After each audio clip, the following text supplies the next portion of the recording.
Bismillahirrahmanirrahim. Assalamualaikum warahmatullahi wabarakatuh. Anak-anakku yang Ibu banggakan, pagi ini Ibu akan membahas materi tentang Merdeka Belajar. Baik, sebelum kita membahas materi tersebut, marilah kita berdoa kepada Allah Subhanahu wa Ta'ala. Semoga Allah memberikan manfaat materi pelajaran yang kita pelajari untuk masa depan kalian yang baik. Berdoa menurut agama dan kepercayaan masing-masing dimulai. Bismillahirrahmanirrahim. Amin. Nah, anak-anak, Ibu ada satu pertanyaan. Siapa yang bisa menjelaskan apa yang dimaksud dengan Merdeka Belajar? Jika kalian belum mengetahuinya, Ibu akan jelaskan. Merdeka Belajar adalah salah satu program inisiatif Mendikbudristek Nadiem Makarim yang ingin menciptakan belajar menyenangkan bagi murid dan guru. Tujuannya apa, anak-anak? Tujuannya adalah agar kalian semua bebas berpikir atau merdeka berpikir dan berekspresi. Nah, hal ini sesuai dengan semangat Ki Hajar Dewantoro yang menyatakan bahwa memanusiakan manusia dalam pendidikan, atau bisa disebut dengan memerdekakan manusia dalam pendidikan. Nah, itu adalah salah satu semangat dari Bapak Pendidikan Nasional kita, yaitu yang Ibu sebutkan tadi, Bapak Ki Hajar Dewantoro. Ada beberapa perubahan pada program Merdeka Belajar, yaitu pada tahun 2021 ujian nasional diganti dengan asesmen kompetensi minimum dan survei karakter.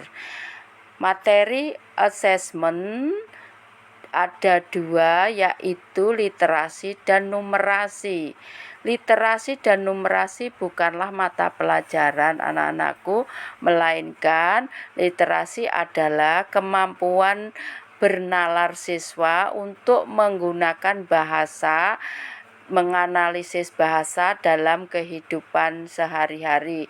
Sedangkan numerasi adalah kemampuan bernalar siswa dalam menggunakan konsep berhitung secara kontekstual dalam kehidupan sehari-hari. Contoh soalnya, misalnya kalian diberi soal tentang satu teks paragraf. Nah, dalam teks tersebut juga ada grafik tentang pertumbuhan penduduk di Indonesia dari tahun 2015 sampai dengan 2017. Nah, dengan kemampuan higher order thinking kalian diharapkan dapat menjawab pertanyaan tersebut dengan benar. Survei karakter digunakan untuk mengetahui apakah asas-asas pendidikan Pancasila sudah diterapkan di sekolah. Perubahan program Merdeka Belajar yang kedua adalah pelaksanaan USBN diserahkan sepenuhnya kepada keputusan sekolah sesuai dengan kurikulum sekolah. Jadi penilaian tidak hanya dengan tes tulis saja, namun bisa dilakukan dengan penugasan, karya tulis, portofolio, dan lain sebagainya. Perubahan program Merdeka Belajar yang ketiga adalah kalian sebagai siswa bisa melakukan kegiatan pembelajaran tidak harus di dalam kelas, namun kalian bisa melakukan kegiatan belajar di luar kelas dan kalian bisa melakukan kegiatan yang membuat kalian mandiri dan bertanggung jawab. Contohnya misalnya kalian bisa berdiskusi dengan teman, dengan kakak kelas maupun dengan guru dan seterusnya. Perubahan yang keempat, penting bagi guru dalam menulis RPP sekarang disederhanakan menjadi 1 lembar. Kalau dulu Bapak Ibu guru menulis RPP dengan 13 komponen, sekarang menjadi 3 komponen. Komponen pertama, tujuan pembelajaran, komponen yang kedua, kegiatan pembelajaran, dan yang ketiga adalah assessment atau penilaian. Dalam penulisan RPP yang terpenting bukan berapa banyak yang ditulis, namun proses refleksi RPP tersebut yang telah Bapak Ibu tulis diterapkan di dalam kelas sehingga diharapkan akan dapat meningkatkan mutu dan kualitas pendidikan di Indonesia.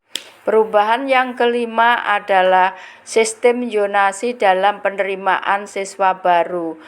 Dibagi menjadi 4 jalur. Yang pertama jalur zonasi 50%, yang kedua jalur penerimaan siswa baru afirmasi atau pemegang kartu Indonesia Pintar 15%, yang ketiga adalah jalur perpindahan 5%, dan yang keempat adalah jalur prestasi itu sekitar 30%, dan lain-lainnya disesuaikan dengan kondisi daerah masing-masing.